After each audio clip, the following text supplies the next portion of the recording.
certain advancements in technology, sociology, and many, many other things. They call themselves the guardians of the secrets of the ages. And I can assure you, folks, they are in complete control of all elements of our society, military, and government at this time. So it is essential that you learn these facts about them and their organization so that we can decide our future. Don't go away, folks. We've got to take a short break. I'll be right back right after this pause.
The cult of Mithra, the intercessor between man and the Persian divine power, or Muzd, was once an extremely widespread one, for it is the original cult of the sun.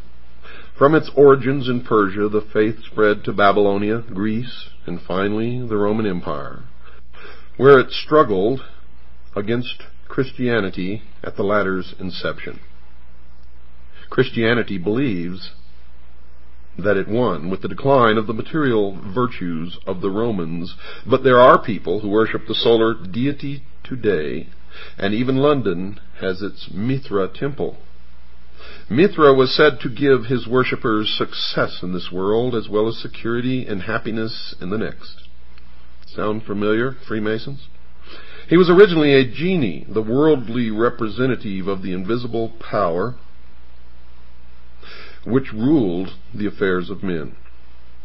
Later, and the cult probably has a history of over 6,000 years, he became thought of by his devotees as being not just one of the 28 genii, but the only one which mattered, and the only one who could cater for the wishes and needs of the people. Thus it was that the ancient Aryan worship of Ahura Mazda, the Supreme Being, was displaced by that of one of his representatives. Now, one way, folks, you can tell who or which corporations or businesses or societies belong to these cults is to look at these names, such as Saturn, Mazda, etc.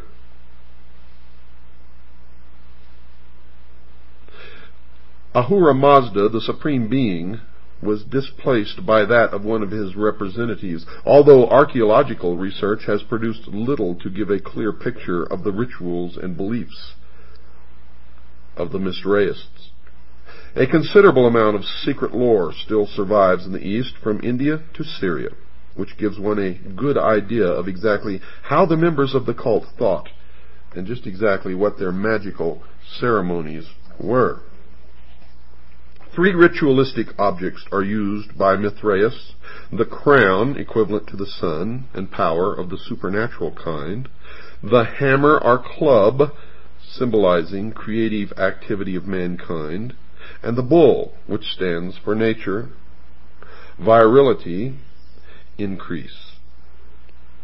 By the proper understanding of these objects, and just exactly what they represent, Mithraeus have it that the ordinary man can transcend his environment, can become great or successful, or can achieve what he wants to do, and enters a delightful afterlife. What must he give in exchange?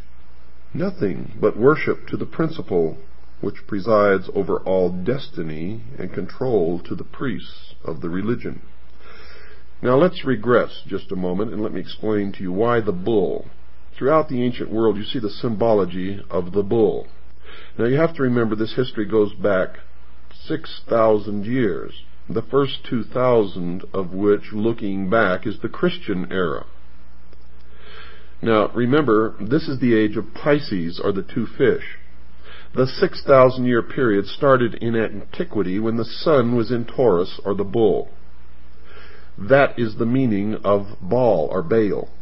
The golden calf was the representation of the house of the sun, or the age of the bull, or Taurus. It was really the same old mystery religion, the worship of the unseen God of the universe, represented by the sun, which over the centuries and the millennia has become the worship of the intellect, with the sun the representation of the light, or Lucifer, the one who gave man the gift of intellect. Now after the age of Taurus came the goat, or the ram, and this was symbolized by the symbol of the goat, or the goat of Mendes. For in Mendes there was a temple erected to the worship of the mysteries. And since the sun was in the house of the goat or the ram, the object of the exoteric worship by the masses was the goat. When the sun passed into the house of Pisces, or the 2 fishes, the Christian era began.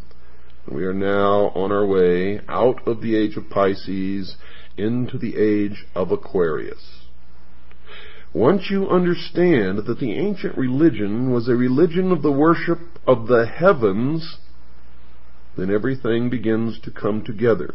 And when you understand that they ceased believing in an all-powerful, unseen God, or hidden God of the universe, and became essentially pantheists, believing that everything is God, they call this nature, or the natural way, then you can understand how man became to worship the intellect, and the symbol which used to represent the unseen God of the universe came to represent the intellect, the use of which will bring man to the state of apotheosis, where man himself will become God. And then you begin to look at all the things that are happening today, and you see their symbology everywhere. Nowhere will you see it more prominently in the Looney Tune fringe element which call themselves ufologists. You will see that everything to do with the so-called UFO phenomena comes right out of the mystery schools. One reason, folks, for the loss of importance of the cult of Mithraeus, undoubtedly, is the admission was restricted to those who were thought worthy to receive the blessings which would come through the proper beliefs and use of the magical powers presided over by the Mithra priests. Christianity, for instance, was open to a far greater section of the population, even although the Christian mysteries were not accessible everywhere to all until relatively late in our history. At the same time, some of the Mithraeus ceremonials were of such obvious emotional appeal that scholars are agreed that the purely ritualistic side of Christianity owes much to those of the sun god of the Persians. And if you've been listening